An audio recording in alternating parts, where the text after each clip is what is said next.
Una miaka 37. Wazazi bado wapo au wapete? Mfariki nikiwa miaka 4. Ndio umefariki. Akafuta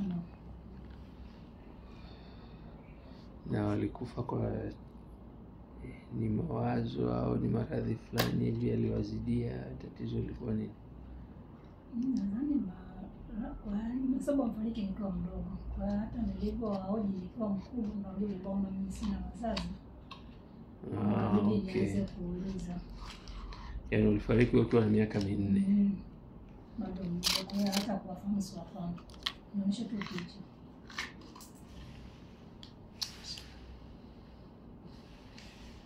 Ugonjwa mbaya sana. Unaumiza sana. Lakini waliniacha na mdogo wangu, ila mdogo wangu ndo alikuwa yaani ugonjwa umeshamwenya kabisa, kwa hata hakukaa kwa muda mrefu. Nikafariki. Kwa kabaki peke yako. Okay. Katika kipindi cha umri wako wote ambao umeishi ukiwa mgonjwa, changamoto hasa ni nini ilikuwa inakukabili, yani ambao ni kero kwako au ilikuwa inakukwaza katika kipindi cha umri wako wote? Kuna kipindi kwa sababu hapo awali nilikuwa tunakuwa vizuri, ila baadaye nilipoanza kuumwa, yani homa hizi za mara kwa mara, ndio kabidi nitenge na mdogo wangu kwa sababu anajua asija akafika zaidi na mdogo wangu. Kwa hiyo ilikuwa ni kuumwa, ndio baadaye akasema hebu muangalie kwanza afya zao, inaweza aka shida ya kwa wazazi imeshahamia na kwa watoto. Na mtoto mdogo wangu mimi alishangundua mapema. Kwa hiyo nilianza kuumwa, kwa baadaye ndio akaanza kunipa hizo dawa za Septrin. Kuna baadaye nikuja kukaa sawa. Kwa muda kidogo ndo nikaanza kutumia hizi ARV. Swali langu ni hivi, katika kipindi chote hichi ambacho wewe unatumia ARV, ni kitu gani hasa kilikuwa kinakukwaza au ni changamoto kwako? Au ni maradhi yapi yalikuwa yanakaa muda mrefu kwenye mwili wako ambayo yalikuwa yanakusumbua? Hilo ndio lilikuwa swali langu. Kwa changamoto kwenye dawa, kuna wakati zinaleta shida. Hiyo shida ndio nataka kujua, ni shida ipi ambayo wewe umekuwa unapata hiyo kichefuchefu, unaweza kufika hali ya kutapika, mwili unakuwa unachoka. Mwili unachoka, unapata kichefuchefu, unatapika. Ndio tokea nilikuwa nakunywa dawa asubuhi, baada ya kunywa basi tunabishia wao kunywa kidogo. Sasa kabidi sasa nipeleke hiyo hali na kuchukua dawa. Kwamba nakutana changamoto hii, nasema basi badilisha mfumo wa kunywa dawa asubuhi na kunywa usiku wakati wa kulala. Na homa ambazo nilikuwa nauma mara kwa mara, nilipata hiyo maumivu ya kichwa. Napata sana kichwa na pia napata sana ugonjwa wa pressure.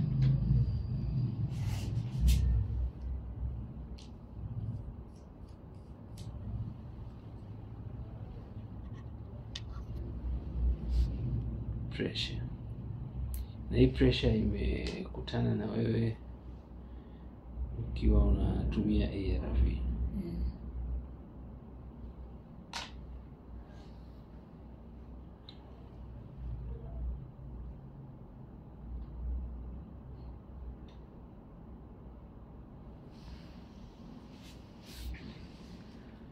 Katika kipindi ambacho jifutenea, leo ni wiki moja ya matumizi ya dawa.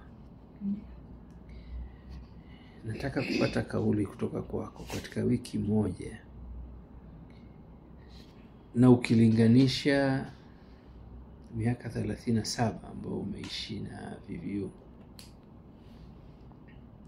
kitu gani unaniambia Msigwa? Unaniambia Msigwa nini? Yaani umeona nini ndani ya wiki, na matumaini yako ni yapi ndani ya safari ya maisha yako kwa toka nimeanza kutumia dawa za Msigwa, nakuwa napata hii kama kupata haja ya mkojo na kujua mara kwa mara. Maana mwanzo ilikuwa sikuanza kujua asubuhi, mchana baada kafika na jioni. Kesa hizi kwa asubuhi sasa kujua hata mara 5.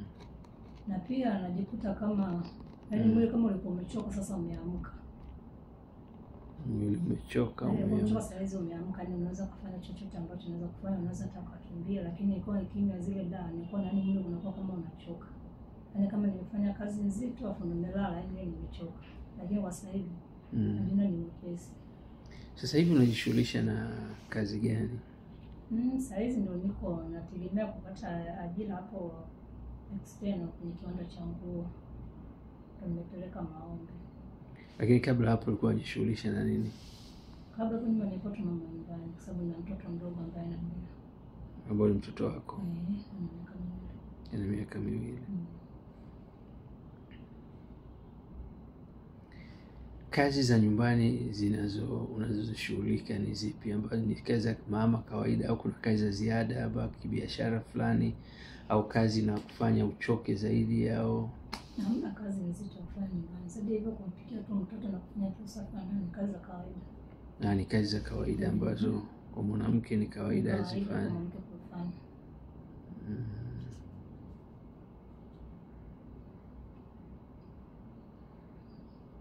Utambuzi wako, uelewa wako na ufahamu wako, changamoto ulizokuwa unakizipitia sehemu ulipokuwa unachukulia dawa zilikuwa zinatoa ufafanuzi upi au ufumbuzi upi wa tatizo ambalo wewe unakabiliana nalo? Ni kuambiwa kuhusu tatizo la ugonjwa au changamoto ambazo unazipitia? Kwa mfano unachoka sana. Nimeeleza amesema hizo ndio dawa jinsi zilivyo kwamba unaweza kujikuta na hali kama hiyo, kwa hiyo chukua kama ni changamoto za kawaida. Sababu kuna wengine wanakuja nakuta mwili umebambuka. Au la mwingine akisema najisikia sana maumivu ya kichwa, kwa nasema hizo ni changamoto za dawa ndio zilivyo, ile ikifika wakati utakaa sawa. Katika miaka 30, tusizungumzie 37 yote, tuzungumzie miaka 30 ambayo wewe umekuwa ni muumini wa changamoto hiyo. Katika miaka 30, changamoto hasa zilizokuwa ni kikwazo au zilizokuwa zikijirudia mara kwa mara ni zipi? Sasa kuumwa, yaani kuumwa sana ni kichwa. Kichwa kuumwa sana ni kichefuchefu haja. Yaani nafika muda kabisa natapika mpaka wakati mwingine najisi huenda ni mjamzito. Kichefuchefu kinakuwa kingi nakuta naingia kabisa naenda kutapika. Wakati mwingine mpaka huwa anajiuliza. Au huenda najisi huenda ni mjamzito, lakini sio mjamzito. Nikasema hii hali inatokana na nini? Chakula ni cha kawaida ambacho nakula mara kwa mara nyumbani. Ambapo chakula chetu cha kawaida ugali, mboga za majani, maharage, wali cha kawaida ambacho tunakula mara kwa mara. Sasa kaonekana kwamba hiyo hali ya kutapika na hiyo kupata maumivu ya kichwa muda mwingine nimepima hadi macho. Mwambie huenda macho anauma, kichwa kinauma kwa sababu ya macho. Lakini baadaye kwenda kupima hamna shida ya kusema kwamba macho yanasababisha kichwa kiume. Kwa hiyo kwenda kueleza sema huenda hizo changamoto hizi dawa ambazo nakunywa kwa sababu zinakuja kwa tofauti, unakuta wanatoa miezi unatoa rangi nyingine, miezi inakuja unatoa rangi nyingine.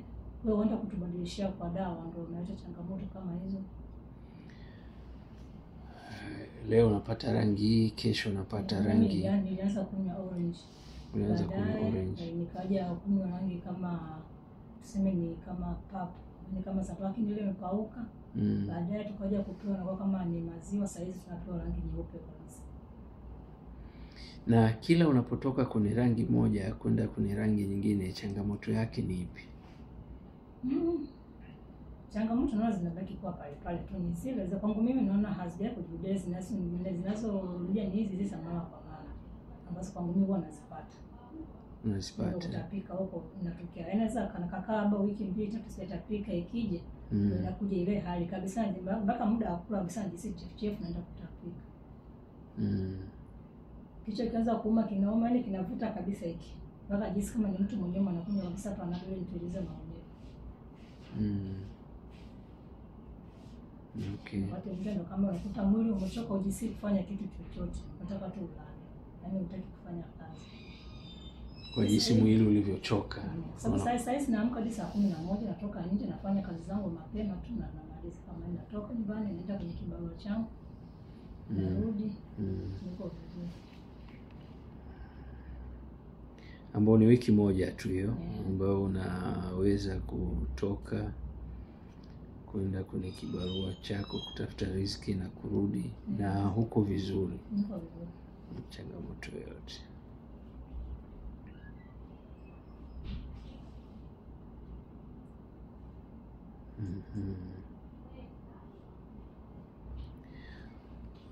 Sifikiri kama ni swali zuri, lakini linaweza likanisaidia mimi baadaye kama utanijibu vizuri.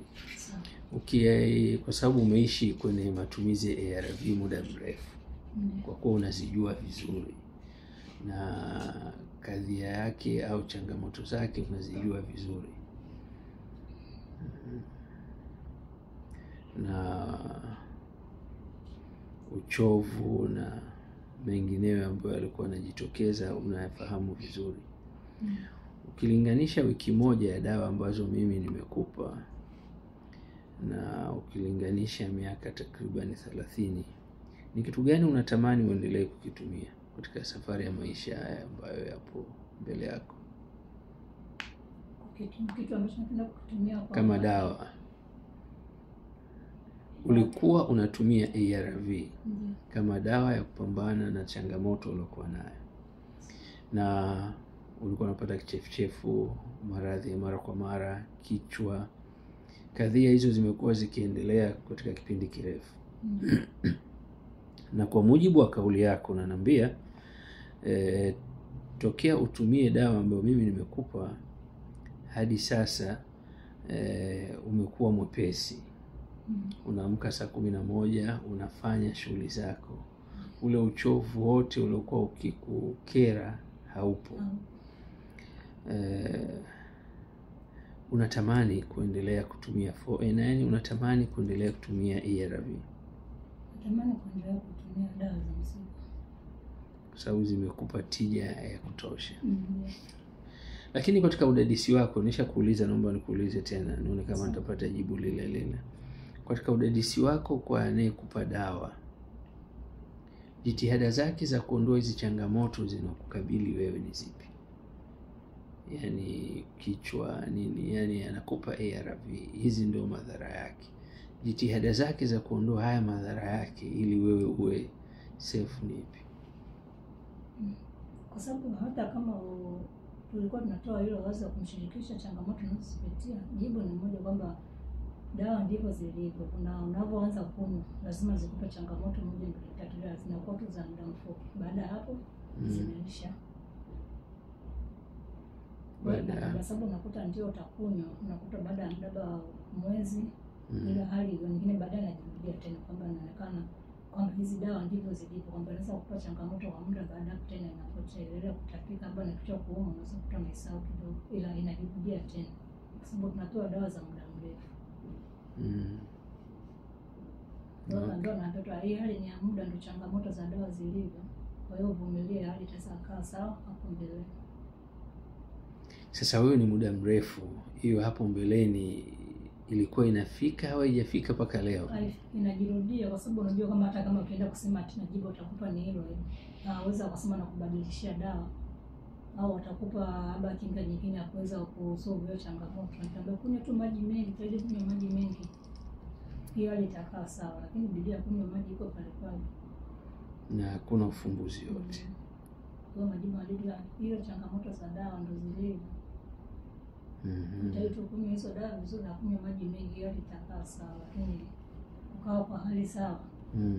Na tu hivyo inaweza inapungua tu kwa muda mfupi, baada hapo inajirudia tena. Pole sana. Unafika wakati unakuta unachoka. Unachoka kutumia dawa. Unajiuliza kwamba hii hali nitakuja lini niache kunywa dawa. Sababu kama mimi nilikuwa nimeshachoka, ndio maana nikamwambia mwenzangu, sababu anajua hali yangu niliyokuwa nayo. Ndio akakutafuta wewe, alivyokupata ndio akanipa direction ya mwenzako, kwa maana huyo unaishi naye kama mume. Yeye ndio ambaye alikuwa anafuatilia. Ananifuatilia kwenye mtandao, sio? Nilikuwa sio kwenye mtandao, lakini yeye alikuwa anabidi sana kufuatilia kila siku, ndo akanipa ufunguzi. Kuna mtu mmoja tutakuelekeza ili uende. Okay. Sababu hata naye pia alikuwa anaona changamoto tunazopitia na hisi alikuwa anania huruma. Afurahishi na kile ambacho anakiona mbele yake. Masi unajua nafika wakati unakata tamaa, hivi lini nitakuja niache kutumia hizo dawa? Maisha kuna muda mrefu sana.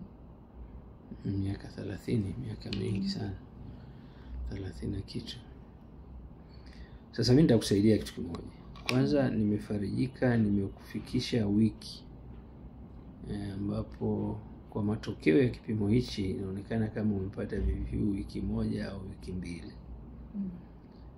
Sasa wewe siku gani unapumzika uende kwa kutafuta riziki katika harakati za Jumapili? Unakuwa nyumbani Jumamosi na Jumapili. Mimi ningeshauri kama itakupendeza kati ya Jumamosi au Jumapili, lakini nipigie kwanza simu Ijumaa ili uje hapa ni flash hiyo damu ili upate negative. Wewe huru sasa.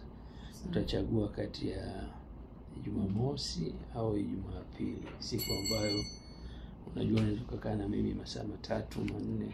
Naona hiyo Jumamosi na Jumapili unajua na kaka za kwenda kanisani. Okay. Jumamosi nakuwa free kabisa. Basi piga picha au simu ya kupiga picha? Nayo. Piga.